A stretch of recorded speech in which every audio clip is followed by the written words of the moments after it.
thank you so much for tuning in to my second episode of Down the Rabbit Hole. I'm here with Edgar, my producer. You want to say hi, Edgar?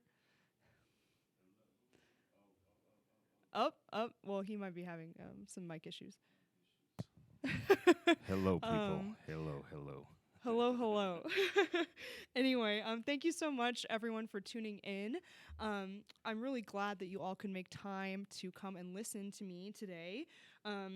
I guess, hopefully, you guys liked last week's podcast and you're coming back. But if you're new to this podcast, thank you so much for coming. I've got more controversial topics to talk about today.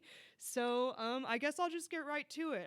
I mean, Edgar saw the title card, so he knows about as much as you guys do about what I'm going to talk about today. So, but it's guaranteed to get demonetized, guaranteed to trigger people on both sides. So thank you for tuning in. The big issue culturally, like I've said before, I want to talk about culture, property rights, spirituality, all of that. So culture-wise today, the big issue I want to talk about is it's a race issue, and it's really about the separation of the races. And I've seen more and more arguments on both the left and the right that the races, particularly I think they're trying to divide us into whites and maybe people of color, I suppose, which I have problems with the term people of color, but that's a whole other issue. But on both the left and the right, there's been pushes for the idea that, segregation kind of has failed, or that we need to start separating the races again. And for those of you who would say, oh, no, that's just the left, or oh, no, that's just the right, I actually took the time to write out some examples of this so that you guys can know a little bit what I'm talking about. So I'm going to start first with the religious left here. And I say the term religious left because I don't think that these are really liberals. These are people who have the sort of religious ideology that goes along with being a leftist these days. So I don't know if you guys can remember, but there was an article, I think it was earlier this year in the New York Times, that essentially had the title that said, can my children be friends with white kids? It was something like that. Or is it okay for my children to have white friends? And the whole premise is that, are we too different? Can they not even share the experiences of my children? Because, we're people of color, and how could a white child and a child who is black or Hispanic or something get along with a white person? So that was something in the New York Times. One of the biggest examples, though, is actually what happened at Evergreen with Brett Weinstein, wherein, they had a day. It was sort of a day of remembrance for all of the hardships that African Americans have gone through in America.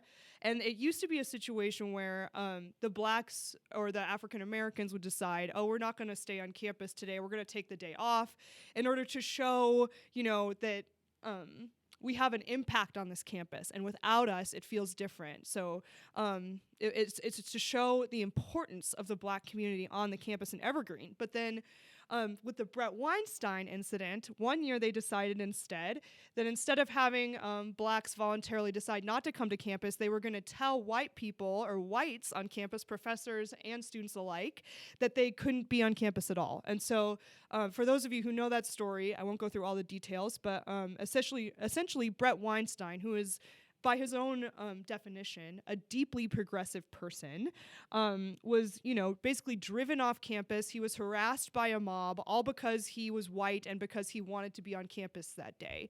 He was basically labeled as a racist for wanting to be on campus, and just for speaking out on his own behalf and saying that forcing a certain race to leave is different than a certain race voluntarily deciding not to be on campus on a particular day. A while back, this was probably about a year ago, I saw Tim Pool did a story about a retreat that was being offered to various quote-unquote people of color so that they could get away from white people for a while. They could go to I didn't even know where they were going to go, but they were going to go to some island. I'm not sure if it was Hawaii or what, but the whole idea was that, it's so stressful to be around white people. So we're just going to have this retreat where we go take a break. And that was I think it was either in Vice or Vox that had an article about this and how it was kind of a good idea. There's also more than 75 universities in the United States that have at least some kind of separate Black-only graduation that is separate from the normal commencement. It's for the Blacks only. They also have several universities have an LGBT. I'm gonna get in trouble for that. An LGBT plus whatever. I'm sorry, I don't know the acronym. They have like that only graduations as well. And also, I forget exactly which university it was, but in the article I was reading about this, they mentioned that there was actually a graduation specifically it was called an undocu graduation. So it was specifically for people who were there illegally or they were in America illegally going to the university, and so they get to have their own separate graduation because it would be too much for them to be, I don't know, graduating with everyone who is a citizen or something. So that's I also have in general, the proposition that there should be reparations or other things like that. I mean, that's not necessarily that the races need to separate, but it certainly feeds into this idea that we have these two groups of races in the United States and that one race owes the other race something, right? So that's my list on the religious left. With the alt-right, and it really is just the alt-right, because there's plenty of religious people on the right who actually are, and I'll talk about that later if you guys saw the title card. Theocracy is something we're going to talk about later. But there's plenty of authoritarian religious people on the right, but the people who are actually religious about race is the alt-right. And this is something I've encountered almost exclusively on my pen name Twitter, but I think that's because the alt-right lives online, right? Like there's this whole trolling community that is it's where the alt-right mostly is. I think especially after what happened in Charleston and all of that, they've kind of been driven even more so underground. And so I've gotten into arguments with a lot of these people on Twitter, and one of the things they advocate for that I think is particularly alarming is that interracial marriage is either immoral or that it should be banned or something like that. This is something that Stefan Molyneux has argued for at length, and it's really a shame because I used to actually respect Stefan Molyneux a lot, but ever since he's gone down this race realism rabbit hole, I have not been able to really stand or trust him. One of the things he said on Twitter, this was a while ago before he blocked my pen name because I kept talking about interracial stuff, but he blocked me. But one of the things he said was that, we really shouldn't have interracial marriages because mixed race kids will have a plethora of mental health issues and identity issues that they'll never be able to deal with. And, it's not kind to the child to have them be mixed race. So as someone who's mixed, I'm sure you can imagine how I responded to that. Similarly, I watched as much as I could bear. Nicholas Fuentes was on Milo's, I don't know if it's a podcast or I don't know, I guess it's his YouTube channel. But Nicholas Fuentes was on there with Milo, and he said that he was against interracial marriage. And the only defense that he gave of it was that interracial marriage has only become popularized or acceptable recently. And Milo, I guess, is so cucked by the alt-right that he didn't even have an argument against Nicholas Fuentes. I mean, I have never seen Milo be more, unable to make an argument than against Nicholas Fuentes. And Nicholas Fuentes was saying some of the most insane stuff I've ever heard. Anyway, so they're against interracial marriage, the alt-right. Another thing I've seen a lot of arguments for is that we won't be able to maintain liberty if we keep on with integration. And their argument is, and I was sent the same chart several times, indicating something along the lines of, it was a poll based on race asking if you think government should be smaller or bigger. And I guess it was like some 60% of 70% of white people said maybe the government should be smaller, and then some 30% of black people said that it should. And then there were other, I think Asian was on there and maybe Hispanic too, but they were focusing on the white and the black because that's the thing. These people always focus on those two. But the whole idea that because on average or because a certain percentage of people who are white might want smaller government versus there's a smaller percentage of black people, because of that, the only way to protect, the Enlightenment values that we love is to have, I don't know, I guess is to essentially to just have the white people in charge or to like have all the people of color leave. Like, I don't know. I'm not really sure what that's about, but they certainly argue for that. They do argue for voluntary separation. Some of them actually want like government forced segregation because some of these people are crazy, but they do. I have seen, and also some black people too. It's not just whites in the alt-right. There's blacks in the alt-right who also say things like, "Oh, I'm just in America, but I've been displaced from Africa this whole time." So they think that it would be better if all the whites like went back to Europe, or if and the Africans went back to Africa, although there seems to be some kind of argument that there should be some sort of white ethno-state in America, even though America has never been exclusively white, but whatever. Let's see. They equate disparities in outcomes and disparities in like national outcomes, like the disparity in Africa and Europe in terms of technological advances and all of that, exclusively to race and not to cultural differences or disease or, technology like navigation or, just corruption or anything like that. They don't care about that. It's all about race. And they always talk about how somehow the white race is in danger of extinction. If we don't separate and people keep mixing, with marriages, then somehow that'll eliminate the white race, which is just, I don't know. I've seen that a lot on Twitter recently.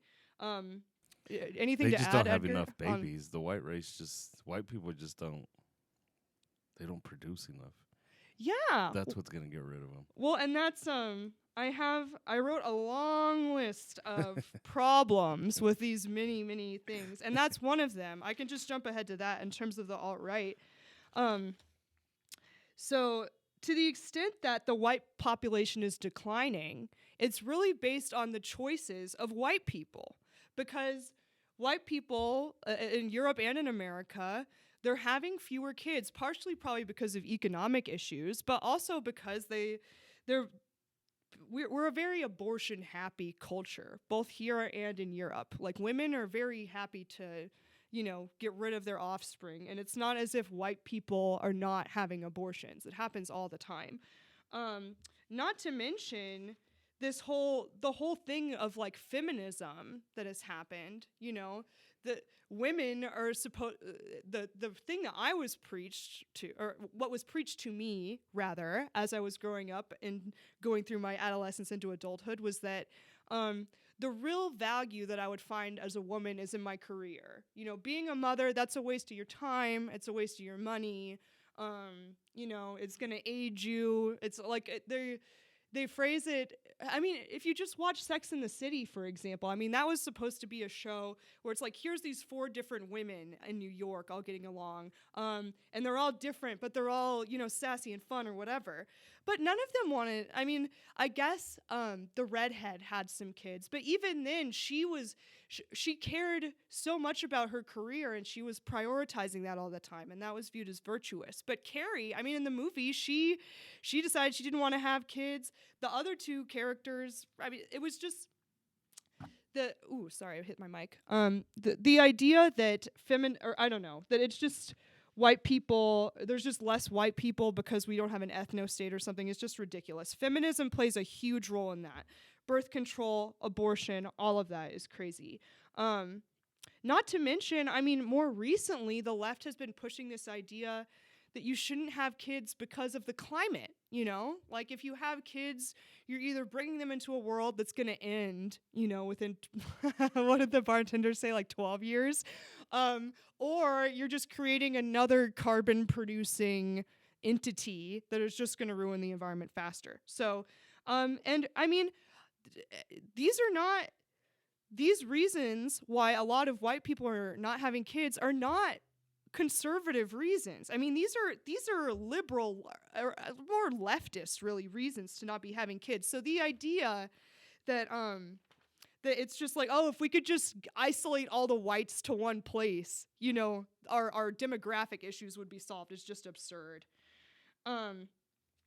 First, and that goes into my first point here with what's the problem, or one of the many problems, is that white people in and of themselves are not actually consistently pro-liberty, pro-enlightenment, or pro any of that. When they do polls of, you know, super far leftists, the vast majority of far leftists are upper middle class whites. Similarly, if you look at Antifa, if you ever see a picture of Antifa where you can see their face, like where they're not all wearing masks, all those dudes are white. I mean, I guess some of them are women, but it's mostly a white gang that's up in there destroying property, trying to bring about communism, all of this stuff. And not to mention as well, obviously, blacks and Hispanics and, you know, all minorities have made a lot of progress in terms of getting positions at, you know, universities and colleges and stuff like that. But the vast majority of academics are whites still, and the vast majority of academics are also, you know, pretty far left. A lot of them are just straight up communists. So this idea that, you know, liberty or these Enlightenment values are something that only white people can believe is just ridiculous. A lot of white people don't believe it, and they prove it all the time. Do you have something you want to say, Edgar? I don't. Oh, I don't. okay. I'm just taking it all in. I know. I have too many thoughts. Probably. I haven't even been looking at the live chat. I'll have to get back at that. No, there's not much going on in the live chat. Okay, cool. Yeah. Let's see. So, okay, yeah, and this is the other issue. So, they want to say the races can't get along. Like, haven't we shown that, like, integration has failed? Like, the mere fact that we're having all of these arguments, isn't that a problem? You know, there's violence between races and all of this stuff, but most violent crimes are committed against people within your own race. You know, black on black crime, white on white crime, Hispanic on Hispanic crime. I mean, it's not, the vast majority of violent acts are committed within your race, not outside of it. And this gets into, I don't know, I'm going to start talking about the history of Europe for a little bit, okay? Because first of all, even within the European continent, okay, they can't agree on stuff. The history of Europe is essentially different groups of white people fighting each other over power and land and whatever, or their religion, or, you know, Protestants versus Catholics. But it's always been white people for the most part, though, fighting in Europe. Same thing with, like, World War I, World War II. That was white people fighting each other, all right? And I will say this, though. Go for it. In Mexico, Mexicans fight each other. I bet they do. So do you think a lot of it just has to do, it's not just white people fighting each other, that's just all there is there? Right. Yeah. Well, I think that people fight over land and over power and over money and over women. And so, you know, and that's not exclusive. You know, I was talking specifically about Europe because all these alt-righters in particular want to act like somehow if all the white people could just be alone, they would never fight, you know, and it's just ridiculous. It's just so ridiculous. And it's true, like, if you look at the history of Asia as well, or of Africa, I mean, how many tribes in Africa were fighting all the time throughout history? And those were all black people. Also in Asia, we have all kinds of Asians fighting each other. Asians still don't like each other, by the way. Like, Japanese culture does not want immigrants coming up in there. They're trying to keep their race pure, too. Anyway. They took out a lot of Chinese people. Mm-hmm. Like if you go back in history, yeah, Japanese took out a lot of Chinese people, Mm-hmm. a ton of them. Yeah, I mean, not to mention, like between China and Mongolia, I mean, so much Yeah. fighting happening there. So the idea that it's a race issue that we go to war is just crazy. And I guess some of these alt-righters might say like, well, there would still be less conflict, but I just think that I don't know, compared to what? Compared to now when we're trying to get along? I can't see that being the case. I don't think that argument's valid. Um and I wanted to talk specifically, not even just within, it's not even just continental situations like that where Europeans fight with other Europeans or Asians fight with other Asians, but even just within the UK, just the history of the United Kingdom, all right?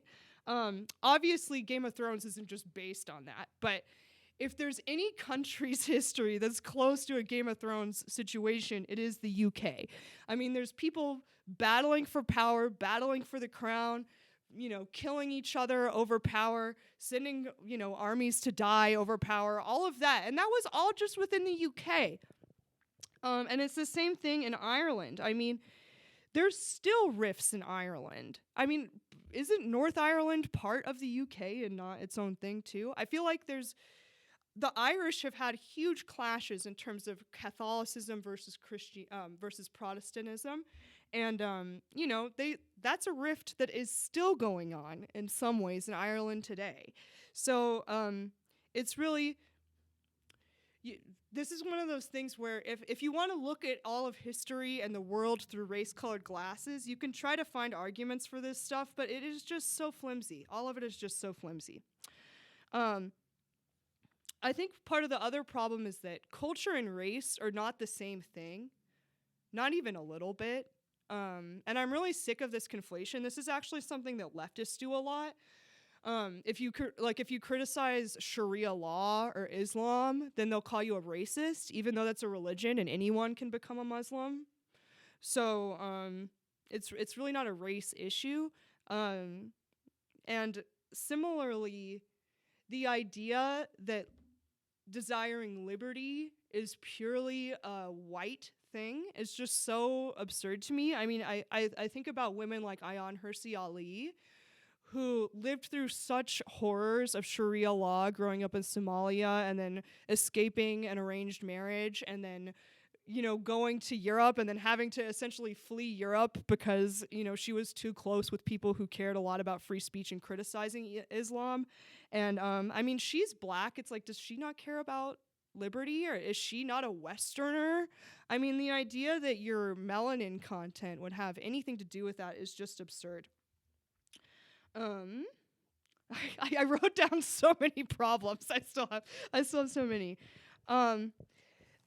This is just a problem with practicality. So voluntary separation is one thing, or segregation or whatever. It's like, if you want to voluntarily separate, whatever, just move back to Europe, move back to Africa. I don't really care. But if it's going to be forced, where am I going to go? Like, seriously, like, where do I go? Alaska. Does Alaska not count? I don't know. We're going to send your ass to Alaska.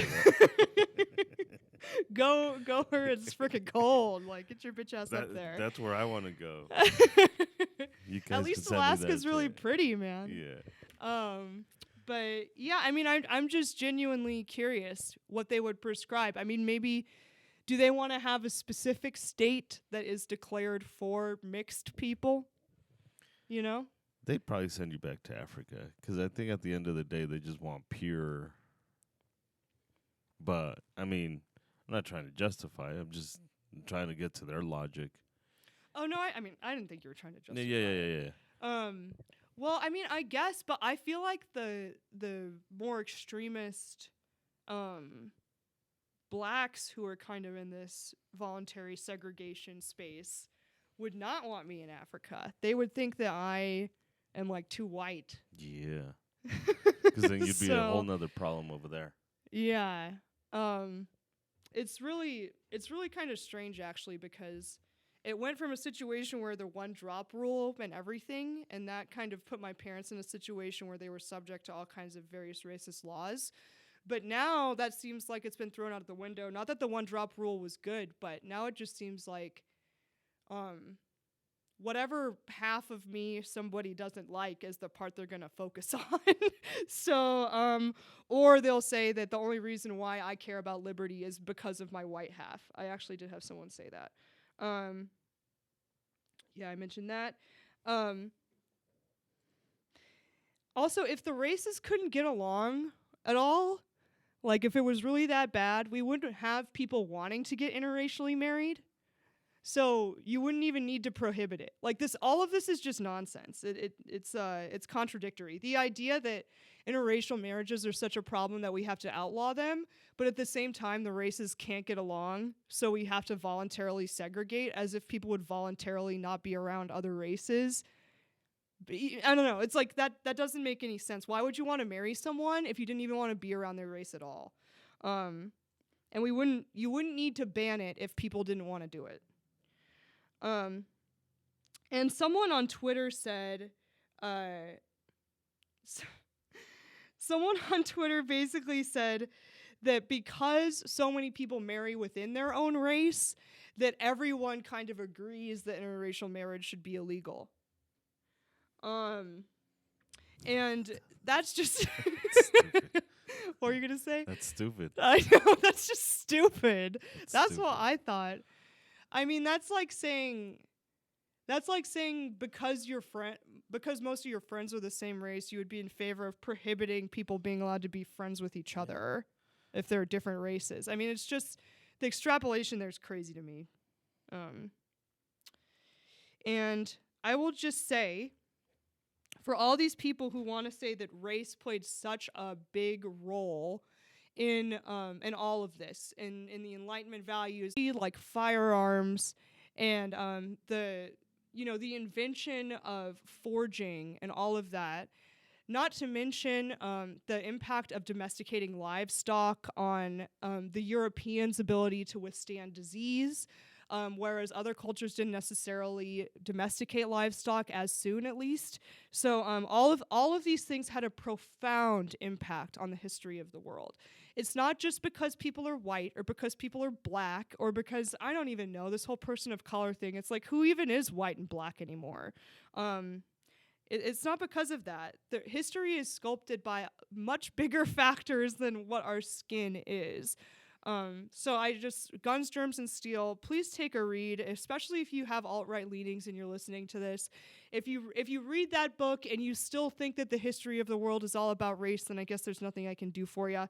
But really, all of that played a huge role. Even if you think about when people first came to the Americas and we talk about all this devastation that happened to the Native Americans, that was largely because of disease and a lack of exposure to the diseases that Europeans had exposure to.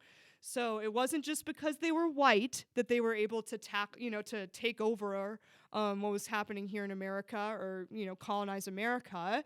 It was largely due to the fact that they had domesticated animals and that they had developed technology that allowed them to have more firepower over the Native Americans and to travel to the United States in the first place. And then the last thing I'll say about this, and I just alluded to it a little bit, is who is white and who is black, who is a person of color in this scheme anyway. For example, like Edgar, our Hispanics are now in the person of color category, right? As far as I know, yeah, Mexicans and we're brown people of color. So so you guys are brown now, even though historically it was like Spaniards would have been considered white, and like Italians would be white, and like Greeks. Correct, all the Europeans. But Mexico does have a lot of like Haitian and Caribbean influences, which a lot of that has a lot of African influences.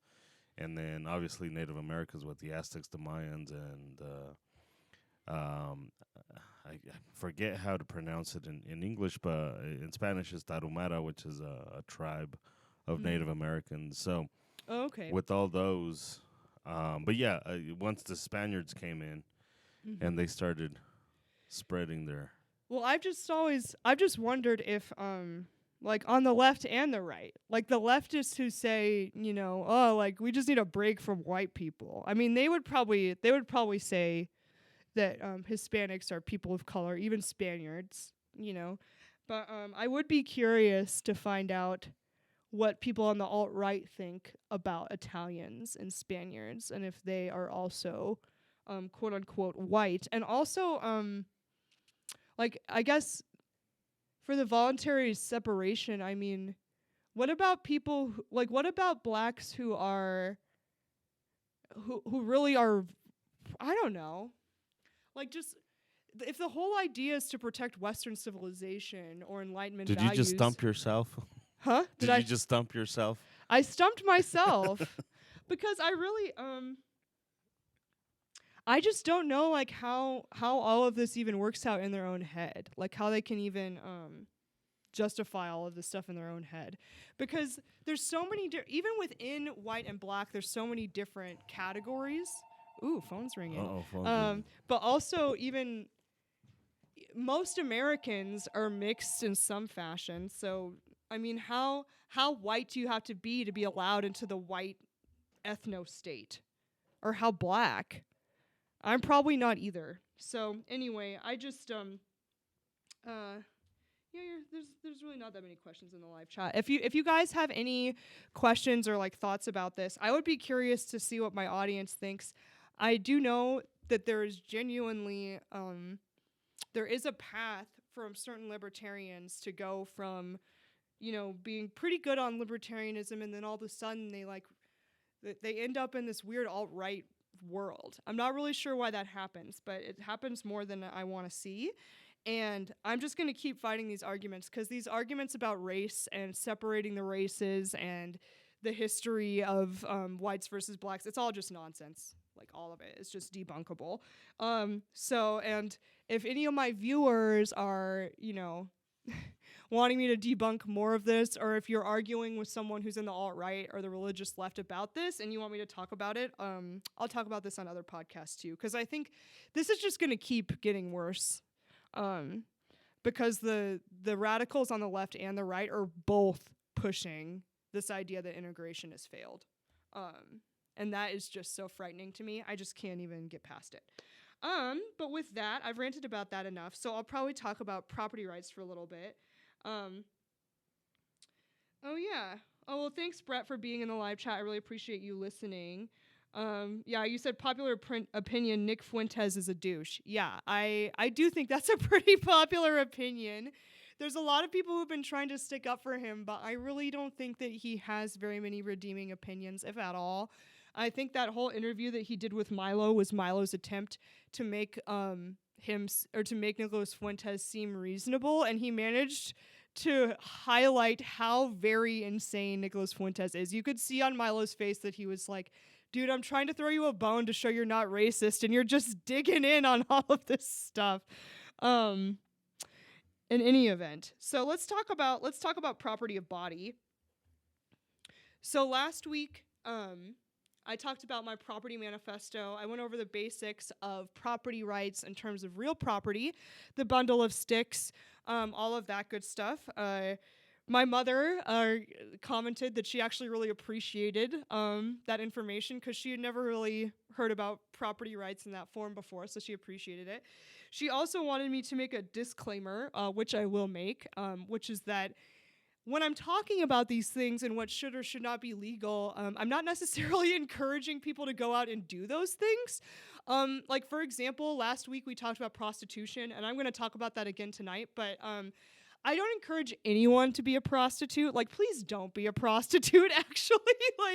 Don't, you can do that if you want to. I mean, it's your life, it's your choices, but I don't think it's good for you to do it. I think that it'll hurt your body and your mind kind of to go through that. Most people who resort to prostitution are in a pretty negative place, so I hope that you're not even considering it. But really, I don't condone everything that I think should be legal. What's that, Edgar? So there goes my plans. Edgar's future career, it's ruined. But really, please don't assume that I endorse the behaviors that I think should be legal. But this is something I'll talk about when I get to the theocracy bit at the end, because a lot of conservatives have just decided that if they think something is a sin, it should just be illegal or people should be jailed for it, and that's just freaking crazy. So anyway, let's talk about property of body. Again, I'm talking about what should be legal. I'm not encouraging you to do any of these things necessarily. I'm just talking about what I think the government should not be involved with because you own your body. So just to refresh, because you own your body, right? Like, we're going to apply the bundle of sticks to your body the same way the bundle of sticks was applied to my iPad, I think is what I gave my example for personal property, and then to real estate. So for your body, let's talk about it. The right to control. That was the first one in the bundle of sticks. This makes sense. You can't really separate yourself from this because you're the only one who really has the control over your hands and fingers and limbs. And even right now, like me speaking, this is me having control over my body. We at least, not yet, don't have technology where someone else could control your body, but we might get there. I don't know. Maybe AI will get us to that place. But we have the right to control our body, the right to possess it. It's kind of the same thing. You can't really be separated from your body. As long as your consciousness is in your body, you are possessing it. You're inhabiting it. The right to exclude. I mean, in my opinion, this is sort of the basis for why rape is a crime, because you have the right to exclude from your body if someone is trying to force themselves. Oops, sorry, that's my phone going off now. If someone's trying to force themselves into your body, you have the right to say no. You have the right to exclude from your body. You own it. And this is the same with, this gets into some of the, like, vaxxer stuff. I understand if you're going to go to a public school, why they would require vaccinations, because you're going to be around other kids and, like, the government's involved and you're in a designated public place. But in general, I don't think that people should be forced to ingest anything into their body if they don't want to. And that's probably going to get me in a lot of trouble. Just that right there. So, the whole vaccine thing, because we homeschool. And I don't blame you at all. Yeah, that's always been an interesting conversation because even though we homeschool, our kids are still legally required. Like, we have to show vaccines. Really? Now they're to, like, the state of Colorado? Yeah, to the state of Colorado. Now they're not as strict about it as they are, but they still require it. And I mean, this logic is an easy one. It's been said before, but, like, if you're vaccine, then what the hell do you have to worry about? Like, it's right. I mean, that's part of the issue that I've always had, or with the arguments before. I mean, personally, I think that you should get vaccines, and if I'm ever blessed to have children, they're gonna get vaccinated because I don't want my kids to have polio. Do you know what I'm saying? Like, I'm not trying to risk that. But at the same time, you know, if the vast majority of people do have vaccines, and if you vaccinate your own children, then I'm not sure why that particular debate has gotten so heated. And, you know, like, people who argue against vaccinations have been banned from Facebook and, you know, deplatformed more than almost anyone else. So, yeah, but I'm definitely pro-vax. You should vaccinate yourself and your children. But I also am not. I just don't think that it should be something that the government does by force. I think the vast majority of people would do it anyway, and I think a lot of the skepticism about it is because of the forced nature of it, actually. The right to enjoy your body is the next one in the bundle of sticks. So this is, like, I mean, the simplest and most PC version would be just dancing or something. You know, it's like you can kind of have fun with your body, do with it whatever you want with it. But this also gets into more sexually promiscuous behavior, to put it lightly. So, I mean, it's your body. And again, like I'm saying, I'm not endorsing all of this stuff, okay? Mother, in case you're watching. But, you know, if you're going to be masturbating, if you want to... just generally whatever kind of sexual relations you want to have to pleasure your body, that's kind of on you. That's your choice. You own your body. Again, I personally I wouldn't encourage a lot of sexual promiscuity because I think ultimately it really hurts you psychologically. Obviously, I'm a Catholic, so I have other reasons too. But I do think that you own your body, and it's your free will to enjoy your body how you want. The right to convey, and we talked about this a little bit last week, but this is really the right to sell your labor, and to sell the work of your body. So, this gets into, and I do want to talk about freedom of contract because our Supreme Court has actually said that there's no freedom of contract in the United States. This occurred in the Lochner case. The Lochner case, or excuse me, no, it occurred in the case that overturned Lochner. Excuse me. Lochner was actually a case that said that there was freedom of contract, and the Supreme Court overturned it, and now when you go to law school, they teach Lochner as if it's some laughable, ridiculous case. They can't even believe that the Supreme Court would have ruled that way. But in effect, all of that came into being because I think it was in New York City, they had passed a law that said that bakers were only allowed to work a certain number of hours a day. Like they were... The law was essentially posed as, we're going to prevent people from being overworked, right? We're going to prevent people from having to work overtime or like bad labor conditions, whatever. But the impact of that was that certain bakers who had their own bakeries and, maybe their staff who wanted to work longer hours than that to get their job done weren't allowed to do so anymore. So that's how the whole case came into being. But you have freedom of contract. Freedom of contract is legitimate. And it's because of this idea. It's because you have the right to sell your labor. You own your labor. You have the right to convey it to somebody else for value. So if you're a baker, in my opinion, you should be able to bake as many frickin' cakes in a day as you want. And no one should be able to tell you that you're overworking or whatever. Like, I personally am not a workaholic, but if you want to be one, that's up to you. That's your free will if you want to sell your labor like that. So, or you're going to say something? Yeah, my kids have run into that particular issue because they can't. So I've got a 17-year-old. That one doesn't have an issue anymore. Mm-hmm.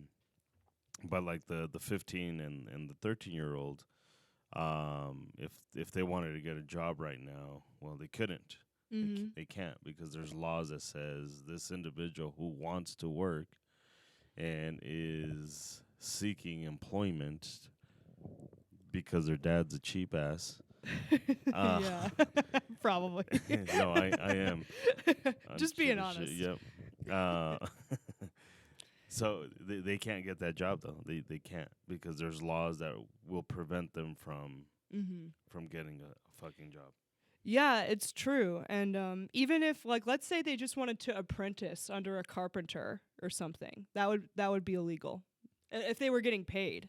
Well, even my oldest, she wants to become a chef. She wants to get into that field.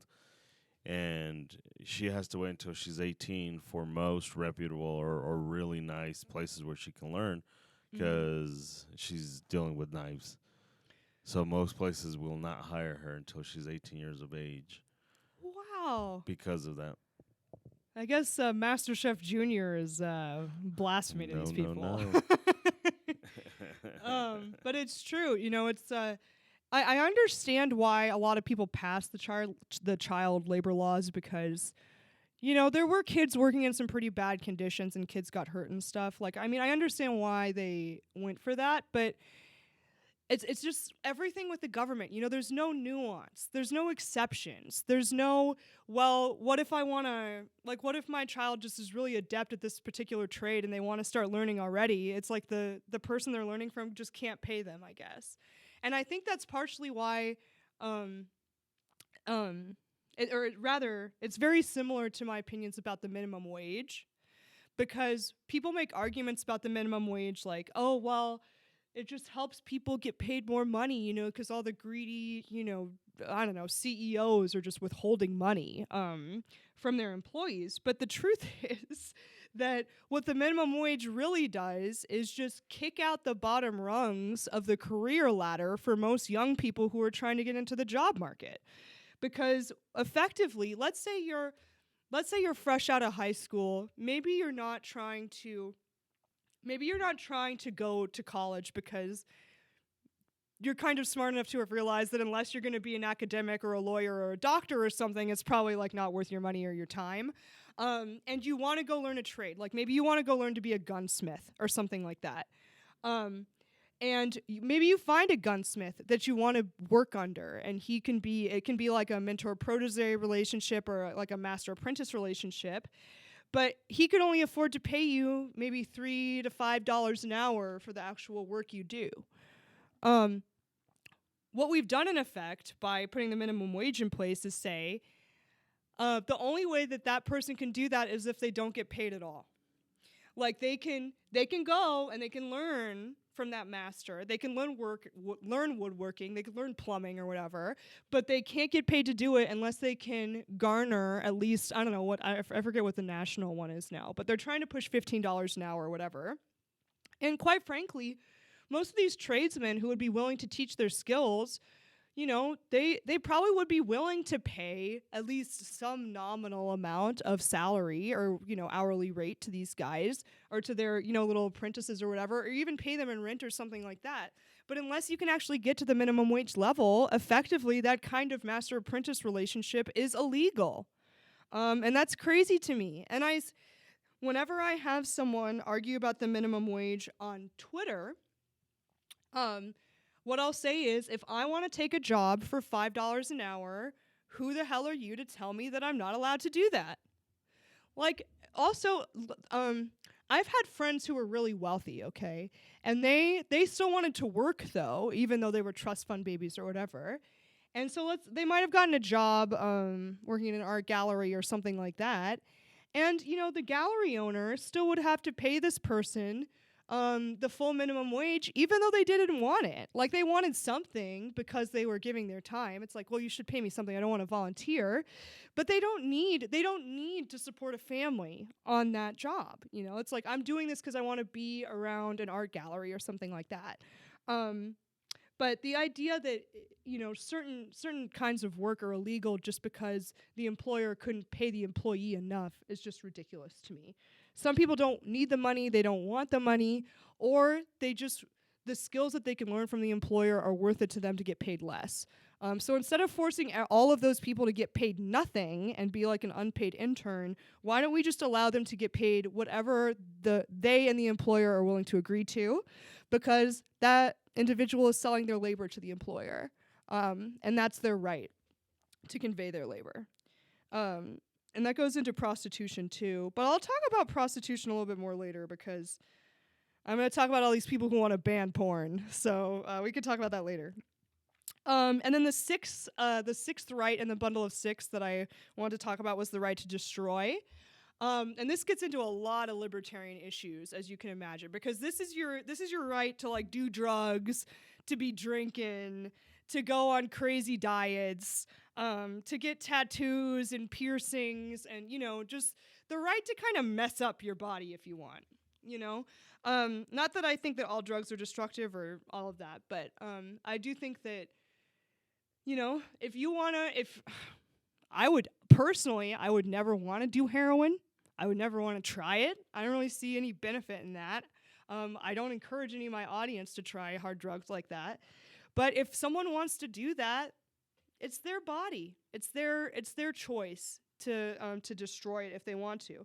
Now, that doesn't mean that they won't have to deal with the consequences of destroying their body, right?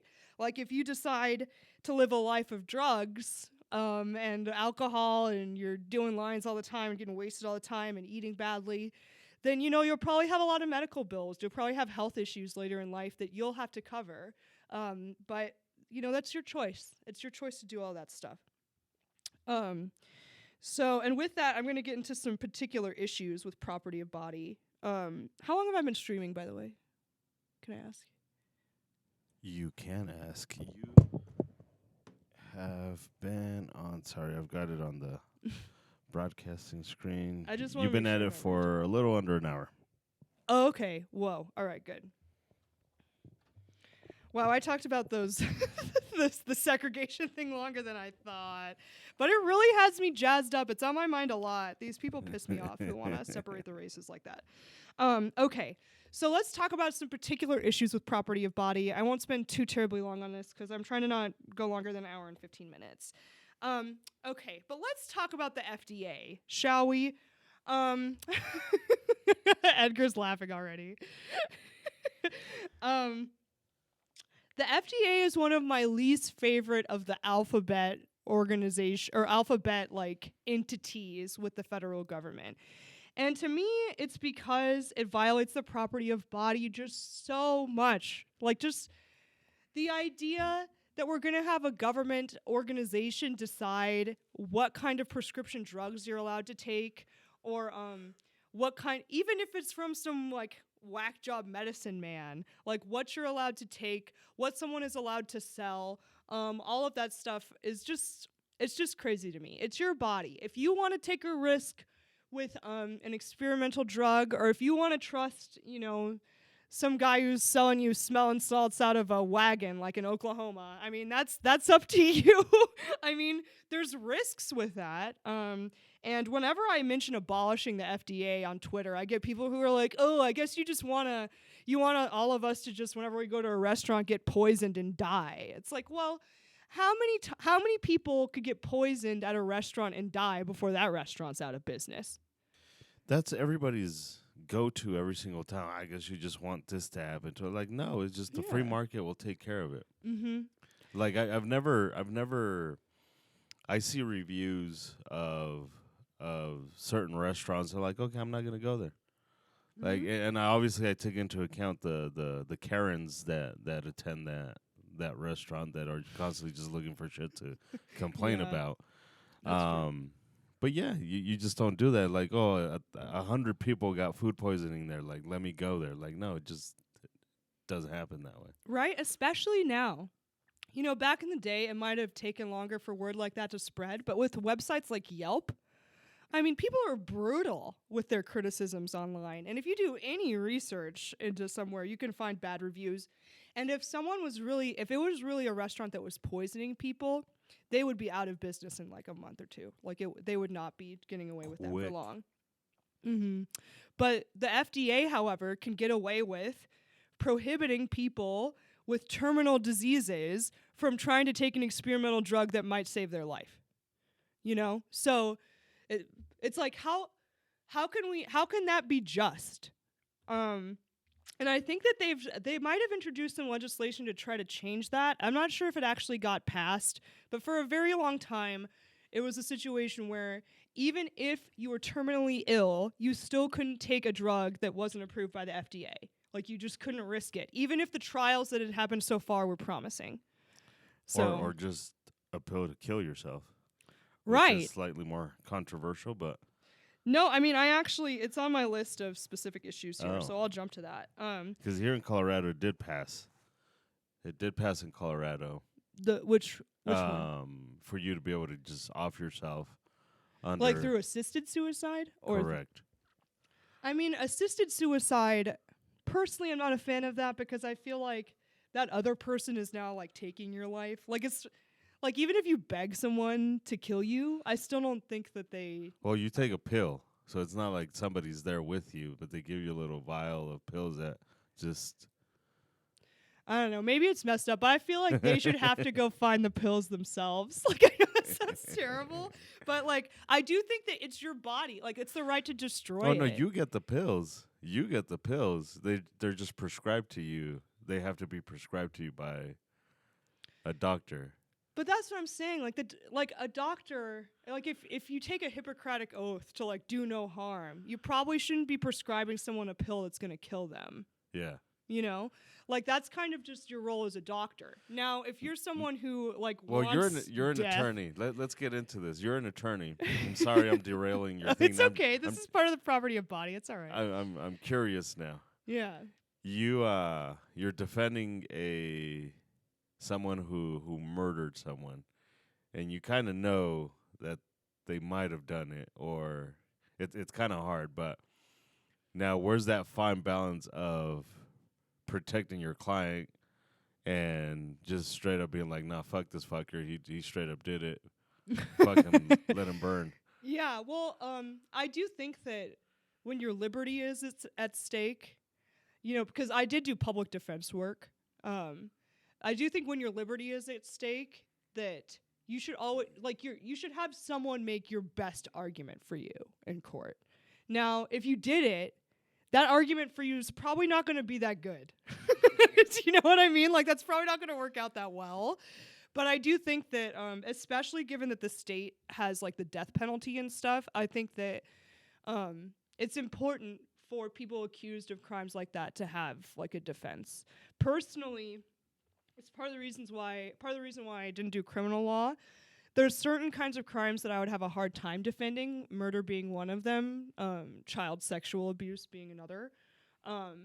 But that's not to say that I think that the public defenders that defend those people are doing anything wrong. Like, I think that they should have a defense.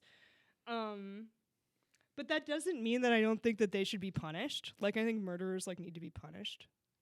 You know? Like, even if they should have a defense in court, like, I still think that if you are a murderer, like, that's really terrible and awful, and like, don't murder anyone. There you go, mother. Just for the record. But it's one of those things, and that's the thing. It's like, if someone could be begging you to take their life, but ultimately you're still the one that's taking it, and I don't think that you have a right to take someone else's life, even if they ask for it. And I think as a doctor, that should be a violation of your Hippocratic oath to do that. But if you, and don't commit suicide, please. Like, suicide's really terrible. It hurts a lot of people. But I do think that if, like, it doesn't make sense to me that suicide in and of itself is a crime. Like, a lot of states have it as a crime, and it's like, what are you going to do, punish a dead person? Like, what? Like, it's just, I doubt that it deters suicide at all. And quite frankly, if people care about deterring suicide, they should try to have our government not be so authoritarian, or at minimum, try to have the economics in this country not be so awful. Because I do think a lot of people don't see, a lot of people who commit suicide, like Durkheim wrote about it, it's either too authoritarian of a government, or like a lack of attachment to community, or, there's all kinds of reasons why suicide becomes prevalent in a society. I have a theory that everything can be traced back to government. Mm-hmm. Every fucked up thing that happens could all be traced back to government. Every bad thing. Every bad thing. Suicide, so that's too? my theory. Yeah. Mm-hmm. Even suicide. Yeah. I mean, back in the day, I think I was in high school or something, but I went on this rant about how a $1 bill and a $100 bill are exactly the same, other than what's printed on it. And this confusion about how something could be worth so much more than something else, even though it's exactly the same thing, is really the root of our problems. And then money's the root of all evil. And then I was like, oh no, it's really the Fed. It's really the Federal Reserve. That's really the problem. It's not just the existence of money isn't a problem. It's what the government does. Brett says lack of purpose leads to depression, leads to suicide. Yeah, that's a big thing too. It's like, it's the same thing. It's like you might end up nihilistic like the mass shooters, or you might end up just so depressed that you like take your own life. But the lack of meaning is a problem with both of those things. But yeah, I do think that you have a right to kill yourself, but please don't.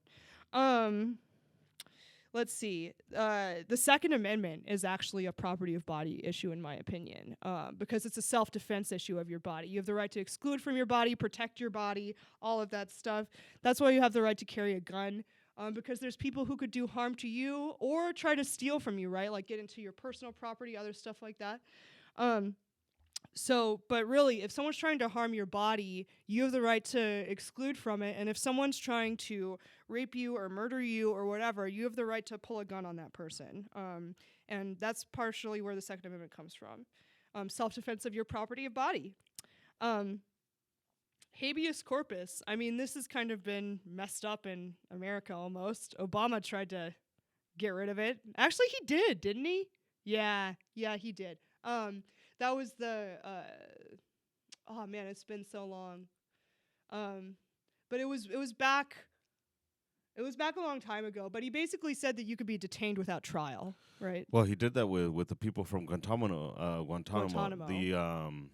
The Justin Bieber lookalike over at Nine News, not Nine News. I'm sorry, NBC. What's her name? Yeah. She looks like Justin Bieber. Anyways, she A little bit, yeah.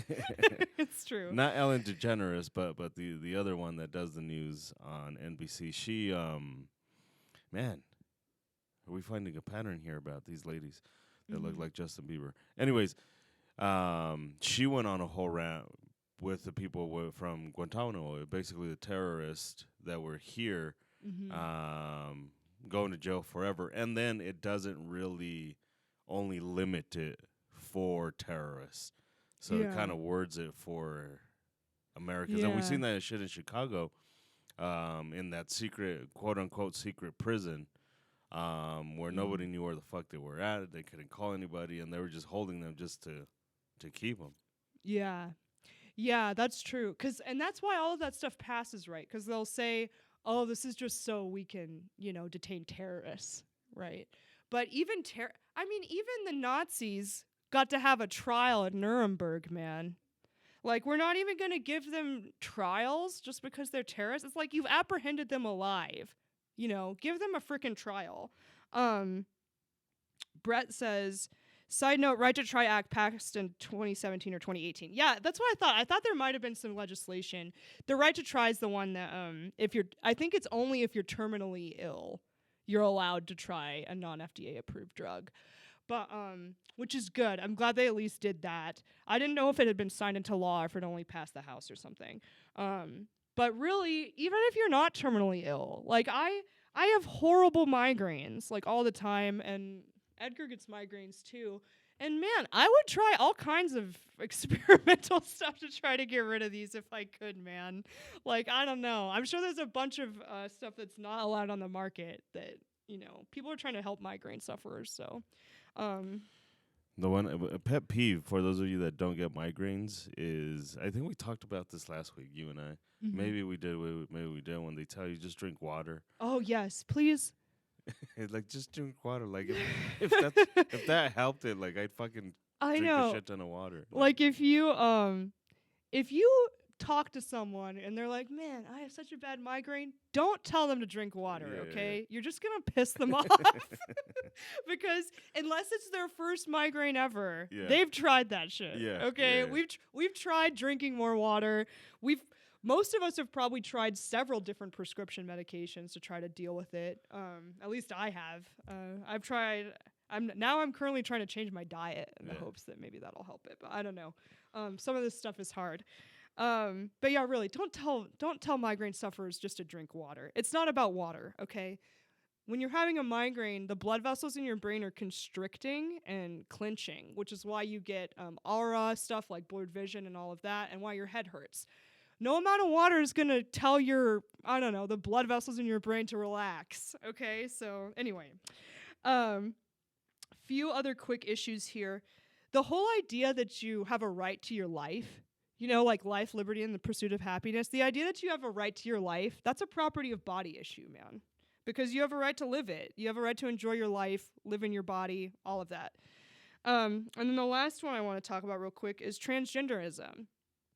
On Twitter, I spend a decent amount of time arguing against forced pronouns because I think that that's a violation of free speech. I don't think that any of us should be forced to say anything. I think that your identity is a negotiation. I think that if someone asked me to use specific pronouns, I would, because it's almost like someone's kind of asking me to use a nickname or something. Like, I have no problem with that. The trans people I've met in my life, I always referred to them by their preferred pronouns after they transitioned. Like, I didn't do anything about that. And I just want to make that clear because I am very critical of the whole forced speech thing. And that's not, when I'm saying that transgender rights are a part of the property of body, that is not what I'm talking about. What I'm talking about is if you want to augment your body, like if you want to get plastic surgery generally, that is your freedom. So, and that's pretty much how I view most of the stuff that's happening with transgenderism, because that's really what you're doing. You're getting plastic surgery or surgeries specifically, and or you're taking, medication or hormones or whatever, to try to achieve a specific look or a specific appearance, which is that of a different gender, right? Or the other gender, really. But or at least if you're transitioning, that's kind of what's happening. So but that's your right. Like personally, um it's not something that I understand very well. I actually listen to a lot of transgender YouTubers, not just libertarian ones or conservative ones or whatever, but I kind of listen to a lot of transgender YouTubers because this issue is really fascinating to me. Um but it's really, if you like, cuz here's the thing, okay? A lot of people who transition, especially men who transition into being women, they'll do a lot of hormones and they might get like breast augmentation surgery or whatever.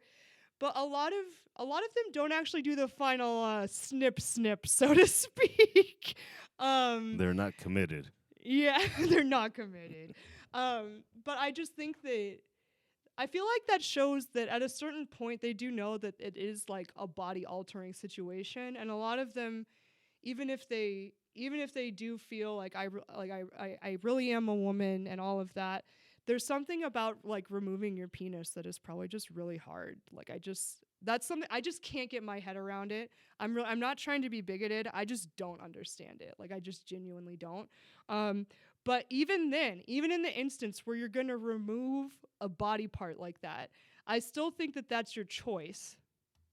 Um I I would say that there's still some argument there about whether or not that's a violation of the Hippocratic oath of a doctor or a physician to remove an appendage like a penis.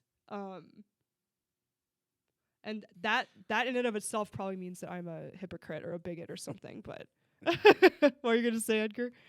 I don't think they cut it off though. Don't they just invert it? You got an innie instead of an outie now. I mean, yeah, but you're destroying the penis. Right? Sure. I mean, it's not like you can ever really use it again. Like, Not in the way it was intended, anyways. yeah, yeah, yeah, to say the least. That's kind of an understatement. But the only thing I want to point out with the transgenderism thing is there's a lot of people who are transgender and transition and are happier once they do. And I knew someone in law school who that was the case for them. Aaron with an E became Aaron with an A. And he's a really nice person. I worked with him in my criminal clinic. But there's also some people I think who go toward the transgender route because they actually have some self-hatred toward their body, and they want to change it. And I say that because of some of the YouTubers that I've listened to. Like when they talk about the surgeries they're going to get, they're like, oh, well, I can't wait to get the breast implants because my chest is just so ugly without it. And it's like, well, that's not really a statement about like, well, because I really don't feel like myself without them. It's more like, it's like an attractiveness. It's like an attractiveness assessment of their own body, and they want to change it. And even like Blair White, she's a conservative transgender personality, but she did a whole episode talking about the surgeries and various interventions she did. And when I heard her talk about especially her face, it just made me so sad because she was like, I needed to take it in here, and I needed to fix my cheekbones here, and I needed, it's like, this just sounds like someone, in my opinion, who really is trying to use plastic surgery to feel better about their outward appearance. And I always am a little bit skeptical about that because I think that we should love ourselves as we are as much as we can, But really, if you're transgender, if you want to transition, if that helps you be happy, then it's your body and it's your choice, and you can do what you want. But I don't know. I think there's a lot more nuance in that whole debate than people want to talk about. I think the right really has a hard time showing any compassion for what transgender people go through. Gender dysphoria is no joke. I mean, it really messes with people. Like, it's not a situation where you could just think yourself out of it or like be convinced out of it or something. But I do think that in our culture, they talk about rapid onset gender dysphoria. I do think that it's become almost hip to be like trans, because I don't know. It's like, especially among teenage girls, like you get instant. There's instant there's an instant protection that goes along with saying that you're trans now. And it's not that they shouldn't be protected, because everyone should be treated with dignity and respect. But in my opinion, because you're trans, it doesn't mean that you're entitled to more respect or dignity than any other individual. And if you as an individual act in a way where I wouldn't respect you, then I'll lose respect for you regardless of whether you're trans or not. So, anyway, I just think that it's a very nuanced issue. In terms of your body, though, it's your property. And if you want to augment it or change it or do whatever you want to it, that's fine. I've got tattoos. I've got piercings.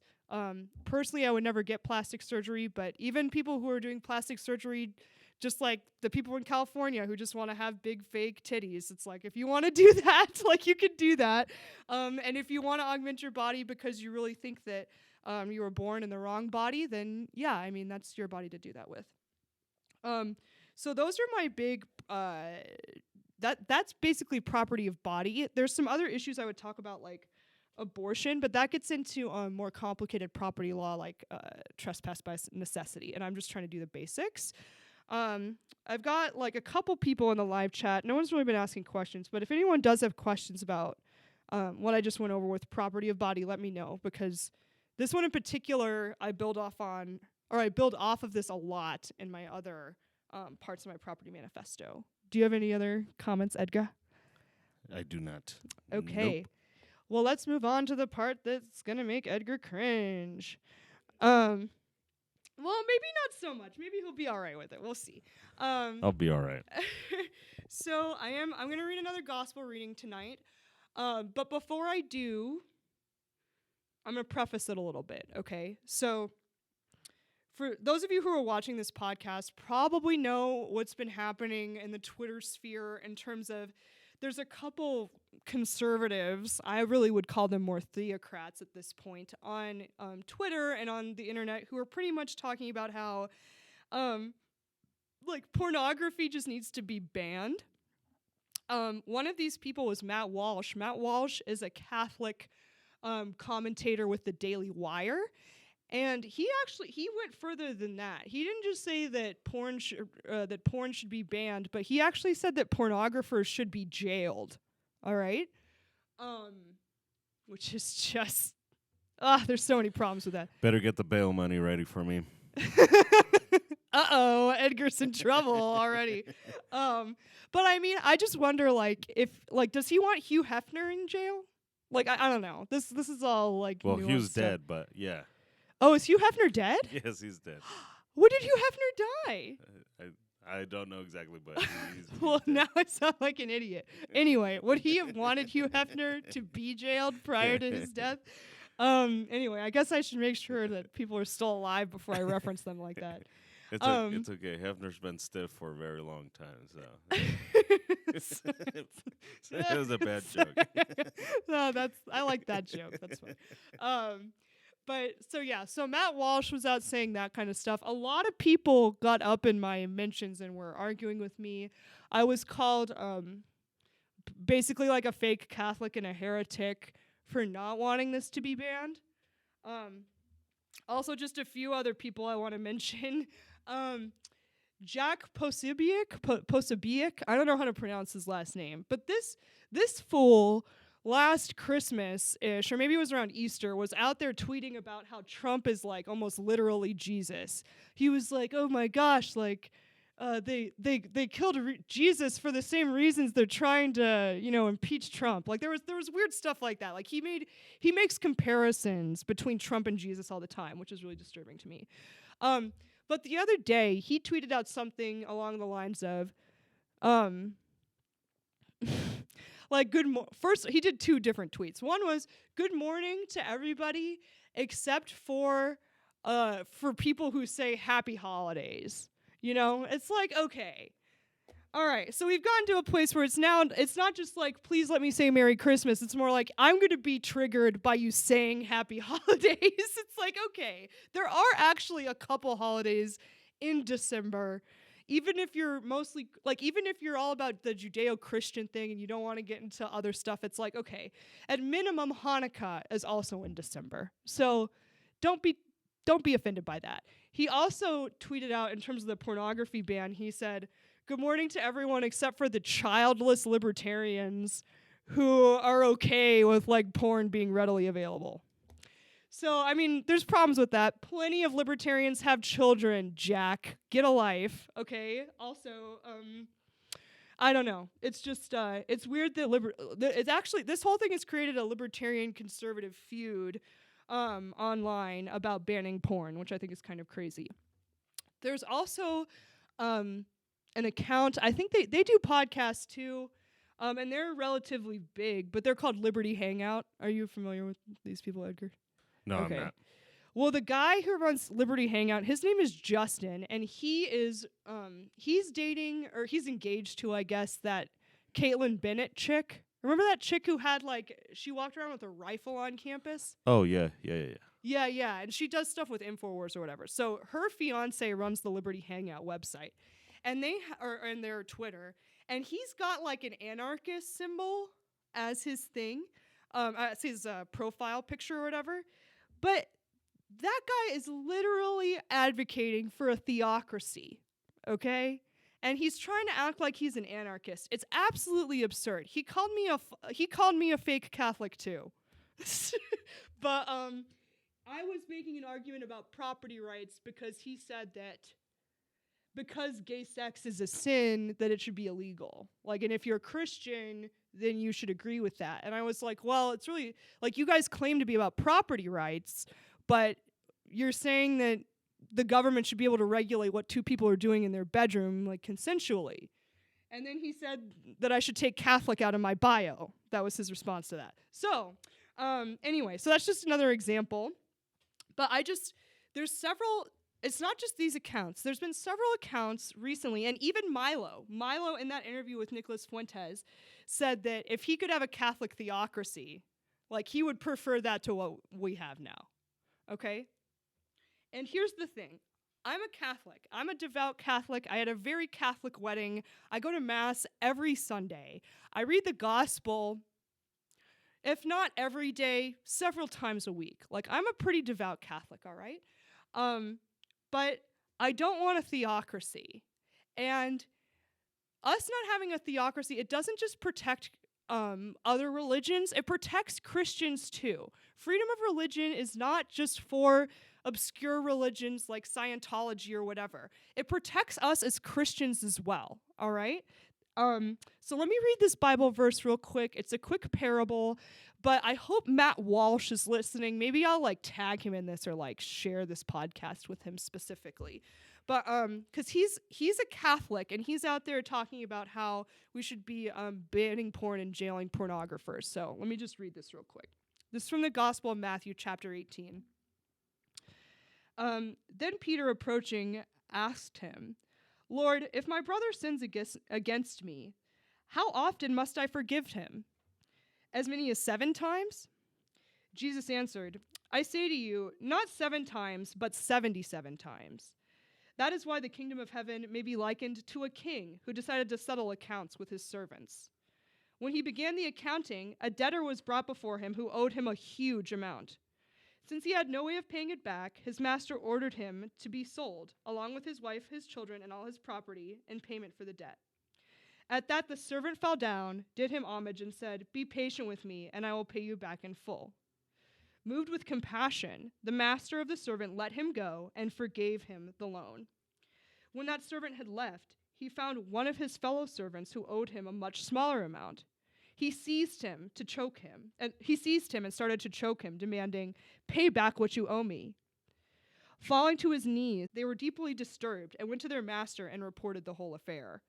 His master summoned him and said to him, 'You wicked servant, I forgave you your entire debt because you begged me to. Should you not have pity on your fellow servant as I have had pity on you?'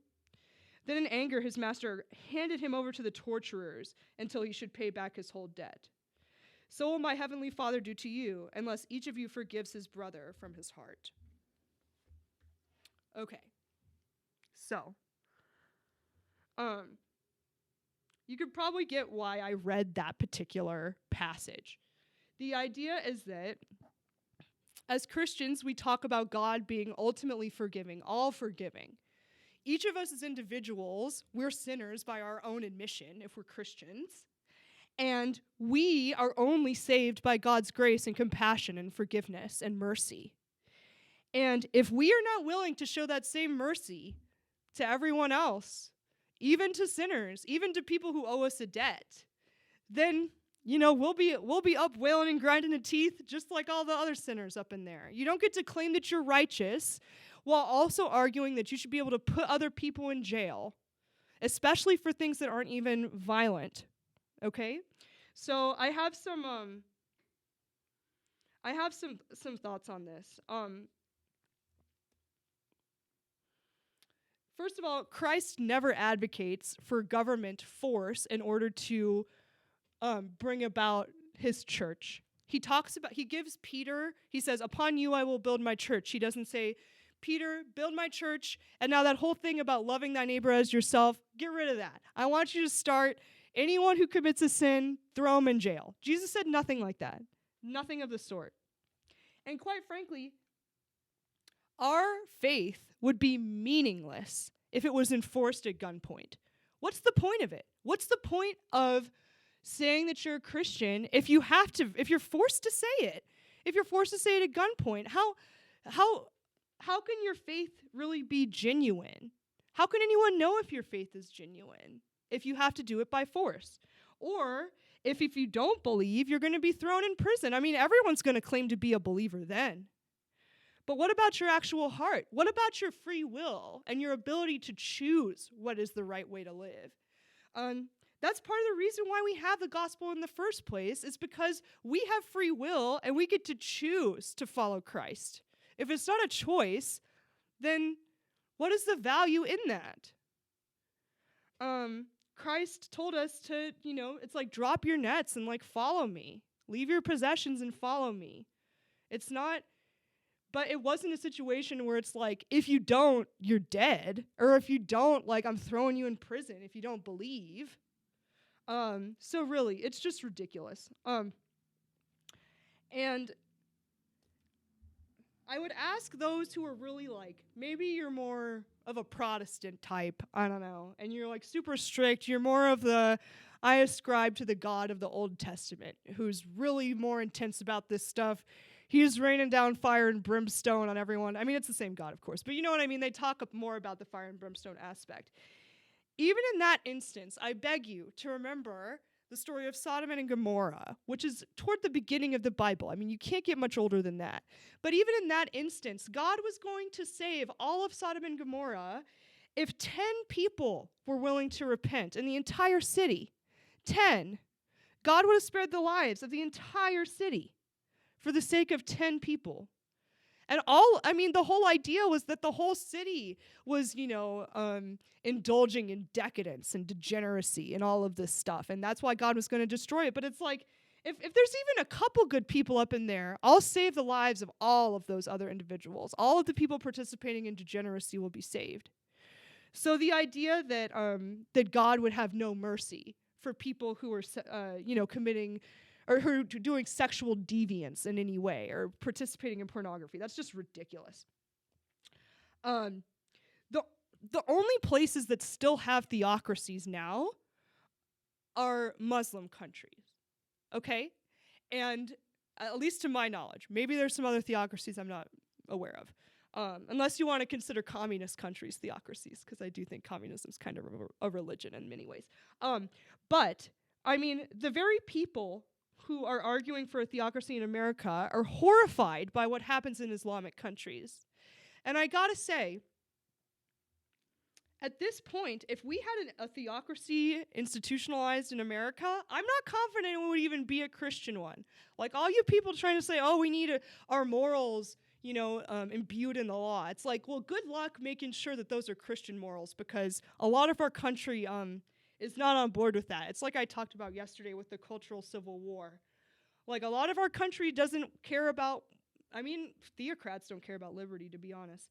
But the values, the Christian, Judeo-Christian values that founded this country are not well liked by a lot of people here. So good luck making sure that that theocracy is actually Christian and not some version of Muslim or some version of this new weird leftist religion, because that's really probably the most likely theocracy that would come into being. Sorry, there's so many problems with theocracy. The Vatican, okay, is such a hot mess right now. Even Catholics don't trust the Vatican. The idea that giving the Vatican or any kind of Catholic institution the authority that the government has, meaning that all of a sudden they have a monopoly on the use of force as well, when we have people in our church, in the higher ups of our church, who have protected pedophiles and all of this other stuff, it's like, I don't think that our church as an institution is in a place where it could be elevated to a government status at this point. There's been great popes. Our current pope is not very good. The situation with our church is kind of a mess. I think that our church has been through darker times and we'll get out of it, but I don't trust the Vatican to have force right now. Fuck that. I talked about that. And just my last point that I made it earlier, but it's for the sake, it's not just for really obscure religions that we have separation of church and state. This protects all of us. The people who founded this country basically came here to avoid a theocracy, man. Like, they were in a theocracy that just wasn't the religion they wanted to practice, right? And they wanted out. And even if, let's say we got a Christian theocracy, which sect of Christianity? Is it going to be a Protestant one? It's going to be Catholic? I mean, there's certain Baptists who think that just dancing is a sin. Like, how far are we going to go down this road? How puritanical are we going to have to be? And I gotta say, the mere fact that there's anybody advocating for theocracy, given the horrors of history that have arisen from theocracies, is just so freaking alarming to me. I just can't bear it. But really, it protects us Christians too to not have the state involved with the government, or to not have the state involved with our religion. It might seem good to some people who are super conservative Christians or something. It's like, oh, well, at least everyone would be kind of forced to believe in Christ, and believing in Christ is good. It's like, yeah, but again, if you don't choose Christ, then what's really the point? And I don't know. That's pretty much my whole rant on theocracy. Do you have anything on that, Edgar? I know it's me talking about Christianity. No, we're good. I'm gonna leave well, that that's one what alone. I figured. Brett says, I do both Hanukkah and Christmas. Yeah, I know a lot of people who do both, actually, especially if they have like one Jewish parent and one Christian parent. And actually, I've always tried to convince my family that we should celebrate Hanukkah anyway, because Hanukkah's in the Bible. So we should do both. Anyway, with that, I'm sure I've been streaming for way longer than I meant to. But I want to thank Edgar for sponsoring this podcast and Guns for Everyone for making this podcast possible. If you are in Colorado and you want to take a concealed carry class, Guns for Everyone offers concealed carry classes for free. They also have standalone stores where you can buy firearms and other firearm accessories if you would like. So check out Guns for Everyone. Thank you so much, Edgar, for doing all that you do. I got all my stuff set up. I got my Patreon set up. So if you want to become a patron of this podcast, you can go to patreon.com/Nina Down the Rabbit Hole and become a patron there. I do have a Bitcoin wallet, and I have a physical address if you want to mail me any donations or anything like that. All of that should be in the description if you're interested.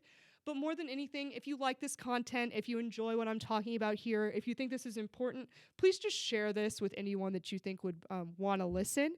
I'm very passionate about these issues. I know I spent a lot of time ranting tonight, but I think all this stuff is really important. We gotta fight the theocrats. We gotta fight the segregationists. I mean, these people want to take us back. The segregationists want to take us back decades, but these theocrats want to take us back to like the Middle Ages, man. So we gotta we gotta fight this stuff. But yeah, thank you so much for tuning in tonight. Any last words, Edgar, before I say goodbye to the audience? No. No. Okay, well, I hope everyone has a great week.